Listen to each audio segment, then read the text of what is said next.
All right, we are going to be talking about the Sepoy Rebellion. So, what I need you to do before we do anything, I need you to go ahead and take a second. If you look at the top of your booklet, there is a box for today that says, "Where is India?" and "What do you remember about India and imperialism?" So, I need you to go ahead, take a second, pause this video, go ahead and answer that question. All right, so we're going to go look at India on Google Earth. So if we look India right here, we can see it's got the Bay of Bengal over here, the Arabian Sea. We can see, hey, we've talked about Afghanistan. We've talked about Iran. We look up here, we have China. We talked about China yesterday. We talked about relationship between China and India. So you might remember that India was imperialized by Great Britain. So they were under imperial rule. And we had some trade going on between China and India, although China was not very happy about it. So let's take a second and let's look at what's going on today. So, our EQ, that question, how did British policies create conflict that led to the Sepoy Rebellion? So, what was going on with what British military and government authorities were doing within India to control what was going on within India? How did that lead to the Sepoys rebelling against British authority? So let's look at India under colonial rule. So I'm going to slide that up there so you can see our map down here to give us some context too. So the Mughal Empire was losing power as the British conquered India. So Great Britain was coming in and starting to take control. They started to lose power.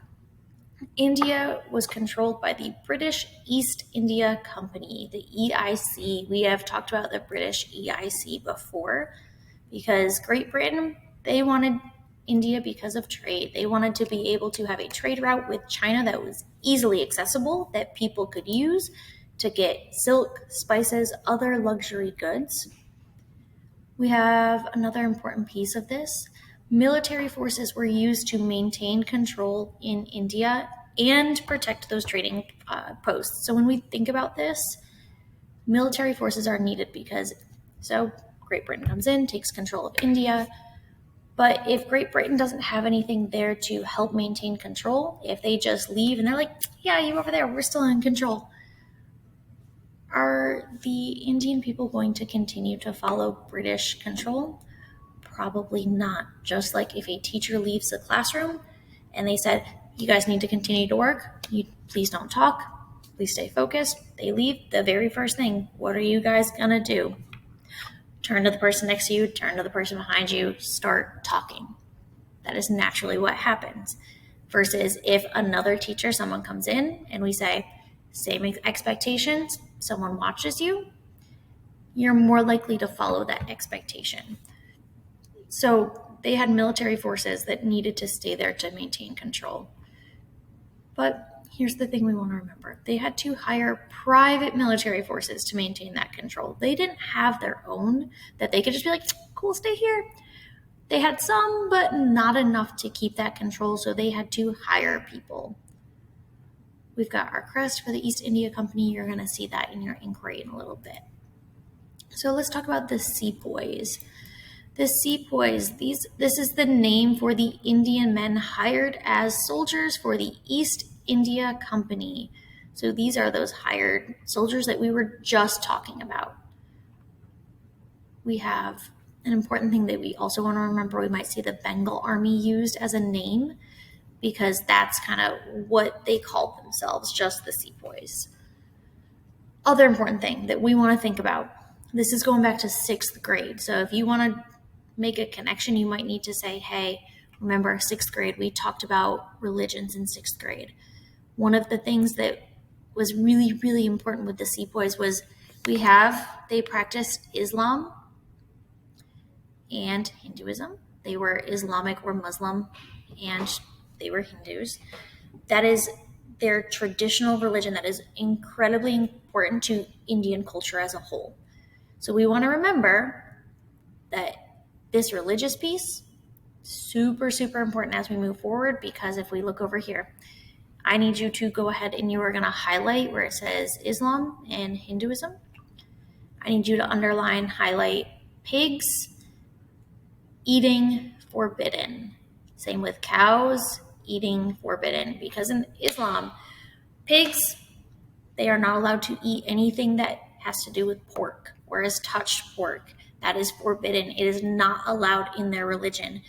If you do by chance eat pork, if you are Islamic or Muslim, it's not going to go very well. You are typically considered like dirty, or you are kind of impure, and that's not something you need within your religion, and it is super offensive. So we want to keep that part in our brain. We also want to think about Hinduism. Cows are sacred. If we don't remember what sacred means, I need you to draw a little arrow right there. Sacred, it's really important and special and highly valued in that religion. So it's specifically tied to religion. So it's not just, hey, it's important to them. Hey, it's special. It's that religious piece as well. So because it's so important for their religion, it's also forbidden to eat cows or beef. We want to remember that. That part is super important. I know I've said it like 4 times already, but we need to remember that. The other thing we want to think about, the Enfield rifle. So we've got primary source. What's a primary source? The sources that are from that time period. They are from when we are actually talking about. So to be able to know what's going on, to know what's going on with rifles at the time and why this is important, we've got to understand, hey, what's going on with rifles before this happens. Rifles, typically, you had a little cartridge, it was called. So a cartridge is kind of like the case that it comes in, typically like made out of paper. You would have to bite it open. It's got gunpowder in it. It's got the bullet, which is like a little round ball. And when you open it, you dump it into the barrel of the gun. Then you have a ramrod, which is a very long kind of metal stick. It's almost got like a brush at the end. And they would use that, and they would pour the gunpowder and the bullet in, and then they would put the cartridge or the paper on top, and they would shove it all the way down and pack it down into the barrel so it can build up some pressure. So when they fire the gun, you pull the trigger, it forces the hammer that hits the gunpowder and lights it on fire. Since there's pressure, that's what forces the bullet out. So knowing that, right, it's time consuming. If you're on the field, you would have all these cartridges in your pocket. You would have to pull out, bite it. A lot of times they're going to spit that part of the cartridge that you bit off onto the floor, or the ground. Dump it in, let it, gun, shoot, process over again. You can see they've got a ramrod in this picture right here, and they've got their guns. So when we say the British EIC adopted a new rifle called the Enfield rifle, this means they went from the typical rifle to this new type of rifle. And when we say that the EIC adopted this, this means everyone had to transition to the new gun. So the Enfield rifle, what's special about it, when we think about guns today, in the barrel, there's kind of like a spiral that causes the bullet to spin, which is part of how they work today. So that was not invented at this time, but they were starting to kind of get towards that. So it had special grooves in the barrel.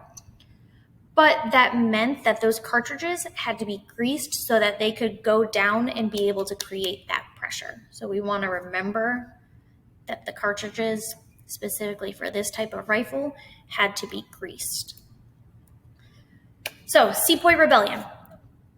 Thing we want to know. I know you want to know some more about the other stuff. You're going to get there in a second. The Sepoy Rebellion has 2 different names depending on who you ask.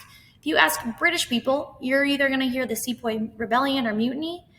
And then if you ask Native Indians, it's going to be called the First War of Independence. Well, I want you to think, why would they be called 2 different names? I want you to take your pencil, you're going to draw an arrow to both of these, and right here, I want you to write perspective and the word bias. Because when you think about this, you have 2 opposite or opposing sides of a war. British people probably aren't happy that their hired soldiers are going against them. So it's probably going to have a more negative connotation or negative idea attached to that name. Indian people, the Sepoys, they wanted independence. They wanted freedom. This is the first time that they are speaking out and saying, no, we deserve these rights. That's going to have a more positive connotation, a more positive idea attached to it. That's why we see the first War of Independence sounds a little more positive, and when we think about a rebellion or a mutiny, sounds typically a little bit more negative. So two different ideas, two different perspectives, they're going to be impacted by bias, by what people believe, by which side you know about first. So, other thing we want to know about, the rebellion was defeated after a year of fighting. So they fought for a year. Peace was eventually declared on July 8th of 1859. So I know there's a lot of pieces that are missing. There's a lot that we don't know yet. What you are going to do when you look in Canvas, there is going to be a slide that is embedded within today's Canvas page. It's going to look something like this. You're going to go to full screen. It's going to ask you, hey, take a step into the East India Company. You're going to look at this. There are 5 different pictures. You can choose whichever picture you want to look at first. Let's say I wanted to look at this one. So that means, I've got to look in my booklet. I've got to find the section in that graphic organizer that is labeled on the left side, Government of India Act of 1858. I'm going to go ahead, I'm going to answer the guiding questions. I'm going to look, I'm going to analyze it. I'm going to look at my primary source over here, read this, look at some of my vocab down here. Then I'm going to go and I'm going to click my home button. I'm going to go back. Okay, which one do I want to do now? Let's say this one. I'm going to look, same process. Home button. We're going to go through that process for you to learn more. You're going to be analyzing primary and secondary sources about the Sepoy Rebellion to kind of figure out what happened, why did it happen, to kind of dig a little deeper while looking at those sources, because we've got some actual pictures from the rebellion that are pretty cool, and you're going to answer those questions. You should not be copying word for word. You should use your own word, right? We're working on that processing, putting it in our brain, saying, okay, how would I explain this to someone else? And working on that process.